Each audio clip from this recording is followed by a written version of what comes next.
Hello, Dogwood Blue Chip teachers. This is Mr. Simons here with you, and just want to say again how glad I am, and I know the school is, that you are with us this year. We have a great crop of new teachers, and you're a big part of that. So, hope you're having a great year. It's going to be over before you know it. We have 3 months left. We've been listening to your feedback about the Blue Chip meetings, and we've tried to honor that by requiring less of your time. And that this video has that goal in mind.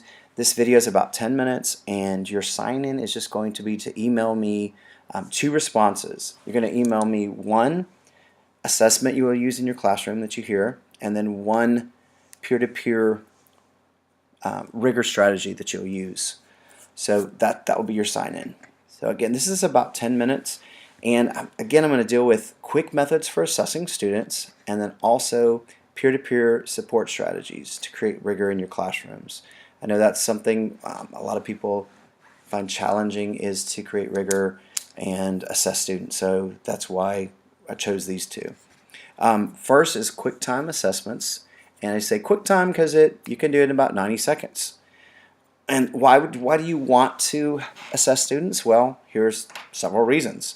1, to help with differentiation, which is very much rigor, creating rigor in your classroom. To show you what students already know, and to give you a starting point.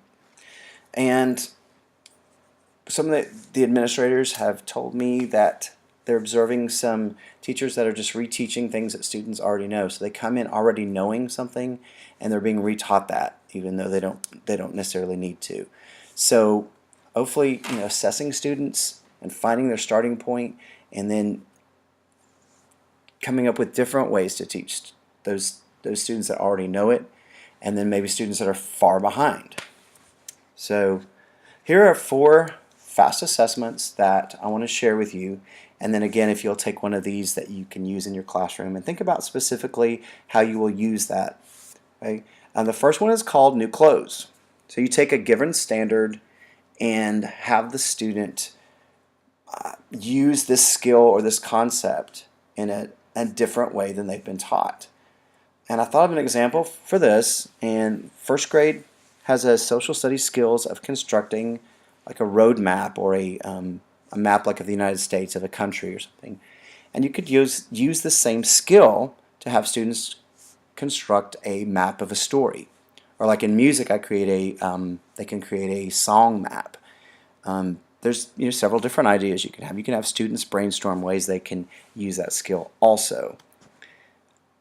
A second fast assessment is a yes-no chart. You take a concept and have students list on one side of the paper what they know about that subject, and list on the right what they don't know. So this is having students take ownership of what they know and what they still need to improve on. An example of that would be a 4th grade math standard of applying the area and perimeter formulas for rectangles in real world and mathematical problems. With that, students create yes or no lists, and you can see where a student is pretty quickly. A third fast assessment is a self-directed response. And I like this one because it gives students choice. So the student proves their understanding of any given subject or skill in a way that any stranger could comprehend. And they use whatever form they want. So for example, if you're teaching them rules on writing a poem, which I think would be great because I like students being creative, they could draw a picture of those rules, what those are. They could draw a diagram. They could write a story. There are endless ways for students to respond, and they get to do that by their own choice. And a last fast assessment is called Explain What Matters. So students will take the most critical part of a subject or a standard, and they will explain that to a self-selected audience. So it could be their peers, could be their parents, you could say to a scientist, to a group from a certain time period. So if kindergartners, one of their skills is to explain standards from different cultures. So if you were studying American Indians, you might have them explain the culture of American Indians to pilgrims coming in on the Mayflower. So these are 4 assessments. Would you please select one of those that you could use in your classroom, you could use in the next 2 weeks, and how you would use that. You might want to pause it here for a moment because I'm going to keep going on to peer-to-peer strategies. But if you will either write that down or type it down, however you do that. So, as I said, there's a lot of ways to create rigor in your classroom, from doing do now activities that start the class off, to doing questioning levels, to rewriting, tightening your objectives, to differentiated instruction. And another strategy that I really like is called peer-to-peer strategies. And this causes so much responsibility on the part of students, and it also involves a lot of differentiation. One of those strategies is, when you're reviewing assignments, have some of those higher level students work with the lower level students and coming up with their answers. Students that have got it, they got this down, have them work with those students that are really, really struggling. Okay? And going a little bit deeper than that is peer tutors. And when you have peer tutors, you actually have to train these tutors how to work with another student. They have to ask certain questions to get students to come up with the answers. They cannot just give them the answer. And these are very empowering for both sides, the tutor and the tutee. That's how you say it. And then also is peer instruction. You could have some students, maybe higher level, teach parts of the lessons to a chunk of the class. Or you could do the whole class, I don't know. But this could be very empowering to those students. It could also be very empowering to those that are learning from one of their own.